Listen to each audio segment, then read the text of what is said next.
Namaskar, Assalamu alaikum, good morning.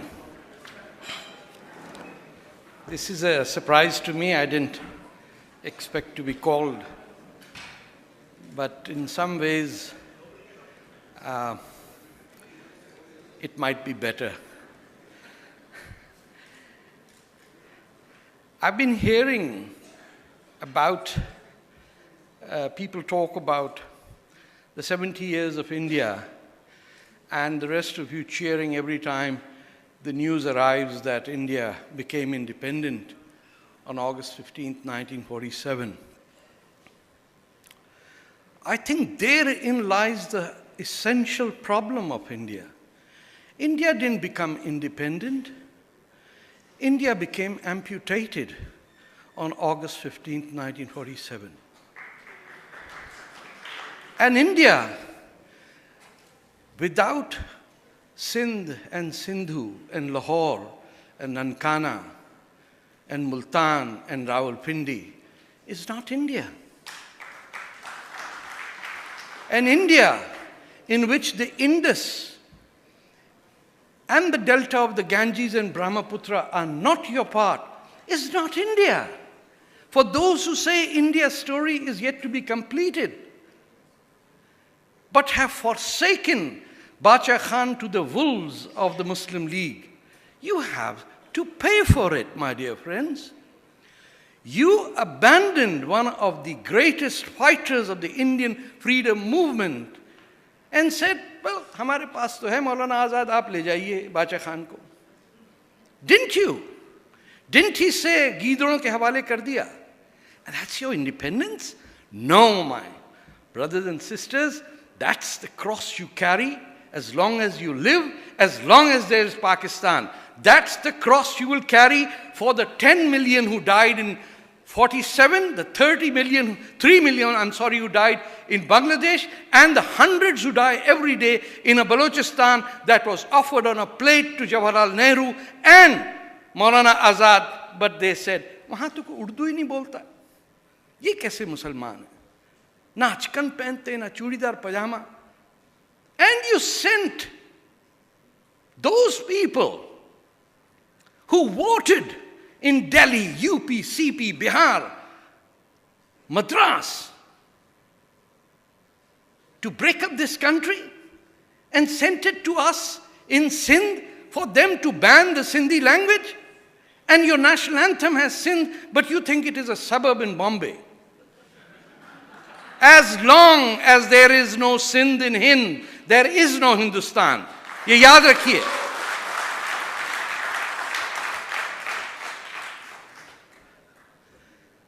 But you also have to think, how did you get manipulated, not you, your parents, into believing that Ram ke bete ka shehar aapke paas nahi ho to kya ho? Kya farak padta hai? बड़े होके engineer तो बन सकते हैं, green card तो मिलेगा, H1 visa तो मिलेगा, बाहर में जाए Hindustan. Who gives a damn that same Ravi river, the same Kesh, the same Kasur, the same Lahore does not speak Punjabi anymore, speaks an Urdu that makes people quiver. It is so bad. A people who can't speak any language in any form at any place. But they do come as your enemy, as Aman ki Asha. But your friend Bangladesh has no Aman ki Asha. You like the Taimurs that came and plundered you. You don't like the short, dark-skinned guys who are your closest friends in the international arena. Ye kaun aapse baat karega? You talk of democracy. There is no democracy without individual liberty.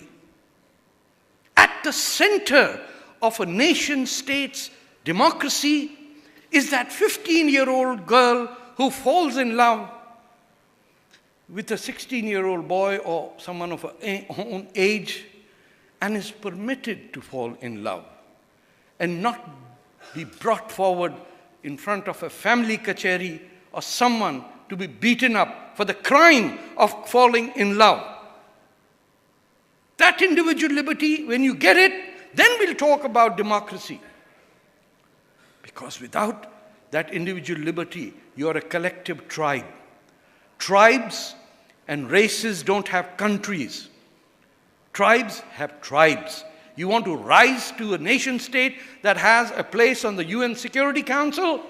For goodness sake, you'll have to look across the border and cry every time a Baloch is thrown off a helicopter by the evil Pakistan army and say, that Baloch is an Indian and he's dying at the cost of these guys who created the first Islamic state. ISIS was not created in Iraq. ISIS was created in Mumbai and in the homes of the Nawabs of UP and Bihar and Bengal, who said that हम हिंदुस्तान को काट के रहेंगे और अलग बनाएंगे एक इस्लामी जमहूरियत. और अब तक तो सब बैठे थे कि दोस्ती हो जाए, प्याज आ जाए, टमाटर सस्ता आ जाए. पाकिस्तान आर्मी का cement is coming to India. Thank God you have a prime minister with the backbone of porous. But then you have cities named after Sikandar. You, my dear friends, call your holiest city. I'm talking about the Hindus of India. And Hindu is not a four-letter word. The Hindus have named their most religious, pious city as Allahabad. Allahabad. But you don't have the guts to ask the question to the mullahs of India, when will you call your sons Ashok and your daughters Nirmala? अगर हिंदुस्तानी हैं हम, तो वो लोग जो कहते हैं कि आप तो साहब पाकिस्तान में पैदा हुए थे, you are not an Indian, आप इटली में पैदा होते तो शायद इंडियन होते. ये मैंने नहीं कहा. My grandmother was French. My grandfather fought in the Indian and the French armies in the First World War.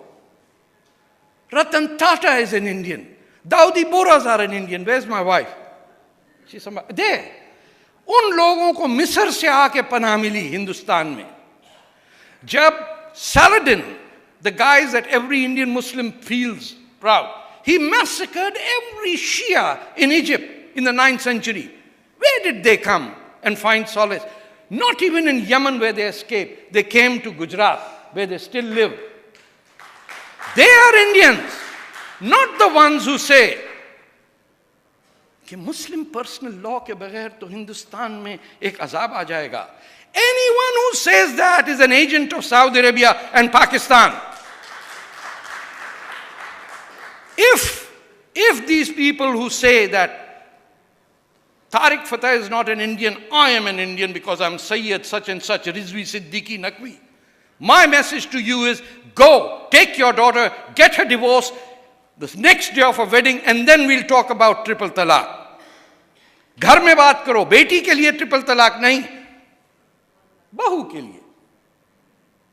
And all the feminists sitting down on the left, which unfortunately I belong to, are sitting there making allies with the people who do not have India's interests at heart. India is a civilization with at least 5,000 years. The Mohenjo-daro excavations have not yet produced a single article or element of war, not even a sword. We are children of that civilization. We are from Taxila. We are from Harappa. Our children are Buddha and Dalai Lama and Bulle Shah and Guru Nanak. But do we practice that? So I'll conclude by suggesting to you, friends, that truth is very bitter, बड़ी कड़वी चीज होती है. और झूठ की जो लज्जत है वो वैसी है जैसे उर्दू ज़बान का शेर होता है. You can always come and confront it. Say, Mir साहब ने ये कहा, गालिब ने ये कहा. I want to know, what the hell do you say? I've never heard a Tamil speaker say, let me interrupt my speech and quote you from a Tamil. No. This has become the legacy of colonial imperialism, on the languages of the northwest frontier province and the northern areas of India, that in Balochistan today you are teaching Arabic. You are banning Sindhi and imposing Uttar Pradesh's Urdu on to the people of Sindh. The very people who gave Prophet Muhammad's family, Raja Dahir's sons and daughters today are not allowed to speak Sindhi. The same Bengal, where there's a delta, the Sundarbans, the Bengal tiger, you imposed Urdu on them? You came from some Awadh Nawab's mahal from Lucknow and imposed Urdu on Sayyid Sohrawardi? And then your fellow guys in India said, we don't want to concern with this. No, take it out of the subject. Every invader of this country has a city named after it. Can you imagine Poland with a city named after Hitler? Why do I have to see Lodi? I'll take it a bit further. Aurangzeb Road changing over is just a symbol. But why in the hell do I have to see Lodi colony and below it written Ashoka Gate? Ashoka Gate under Lodi? Ashoka is Ashoka and Lodi is a murderer. And I do not expect non-Muslims to take this fight, but I expect Muslims to be ashamed of the fact that they live in India and they consider Babur to be a hero and a king. Babur was not born in India, he was born in Uzbekistan. Babur hated Indians, Babur died in Afghanistan. Babur was not an Indian. The day you will say that with confidence and without rancor, without hatred, you will change the face of this country. As long as Babur is in your syllabus as an Indian, you will remain in stunted growth forever. And no matter how many people come and tell you, this is the future, this is that, it's not going to happen till you pull up your straps, get up, and stand up, and take ownership of the Mahabharata, which was produced in Punjab, and look into this Urduized lie, Ganga Jamna ki Tehzeeb. No! We are from the Indus. Indus is India. Sindhu is India. Urdu is maybe a byproduct of India written in a script that was used to bloody traumatize us for 800 years. हमने किसी को visa दिया था कि Mahmud of Ghaznavi is a hero or Muhammad bin Qasim came here? Our crime was that we allowed Prophet Muhammad's family to live in peace by a Hindu king called Raja Dahir, and another Hindu Raja who gave his land in Kerala to form the world's first mosque. And do you know of a single Muslim leader who has gone to Cheraman Mosque to pay ziyarat over there? Where does he or she go? Quwwat al-Islam Mosque. Why? 26 Jain temples ko tod ke bana tha ye. And you tolerate that? Would Israel tolerate Hitler? So, in conclusion, all I will say, I've got a minute to say, we have miles to go, as some great English poet said. And don't expect results. It is your Hindu teachings that say, you do not have the right to expect anything. Your right is to do the right thing, speak the truth, and expect nothing in return. And inshallah, when you do that, you will see India rise. Like in the 17th century, we had 80% of the world GDP. In the year 2100, you can achieve that, but you will have to break down the barriers that Dalai Lama spoke of yesterday. No Muslim personal law, universal civil code, equality of men and women, no caste, nothing. Everybody say, my caste is Dalit. That's the day you will conquer the world. Jai Hind.